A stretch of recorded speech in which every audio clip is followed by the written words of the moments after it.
And ఈరోజు తెలుగుదేశం పార్టీకి చెప్తున్నాను, ప్రశాంతి గారికి ఏదో జరిగిపోయిందని అన్ని ఛానల్లో డిస్కషన్ పెట్టి ప్యానెల్ మీటింగ్లు పెట్టి మళ్ళీ ప్రసన్న కుమార్ రెడ్డి ఇంటికి పోయి ఆయన ఇల్లు డ్యామేజ్ చేసింది మీరందరూ చూశారు.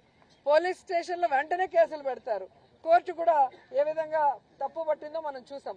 కానీ నా విషయంలో అంత వల్గర్ గా మాట్లాడుతుంటే అదే ప్రశాంతి పెంచి పోషిస్తున్న ఆర్పి, అదే వేమిరెడ్డి గారు పెంచి పోషిస్తున్న ఆర్పి అన్ని రకాలుగా మాట్లాడుతుంటే ఎందుకు పోలీసులు కేసు పెట్టట్లేదు, కోర్టులో ఎందుకు సుమోటోగా తీసుకొని అలాంటి వాళ్ళకి బుద్ధి చెప్పట్లేదని నేను అడుగుతున్నాను.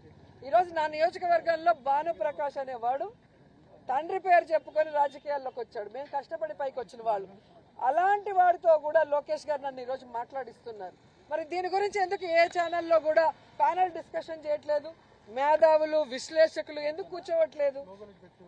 అంటే మీ పార్టీలో ఉంటే వాళ్ళు మంచోళ్ళు, పక్క పార్టీలో ఉంటే వాళ్ళు చెడ్డోళ్ళు. ఇదే ప్రశాంతి వైసీపీ నుంచే కదా వచ్చింది. మరి ఆవిడ కోసం అంత ఆరాట పడిన వాళ్ళు ఈరోజు హారిక గారికి ఒకటి జరిగినా నాకు ఒకటి జరిగినా ఎందుకు పట్టించుకోవట్లేదు? మేము మహిళలు కాదా? మాకు మనోభావాలు లేదా? మా ఫ్యామిలీలు బాధపడవా? కాబట్టి ఈరోజు అధికారం ఉంది కదా అని ఎగిరెగిరి పడితే రాబోయే కాలంలో జగనన్న ముఖ్యమంత్రి అయిన తర్వాత ఎగిరెగిరి పడిన వాళ్ళని ఎగరేసి తంతామని కూడా ఈ సందర్భంగా తెలియజేసుకుంటున్నాను.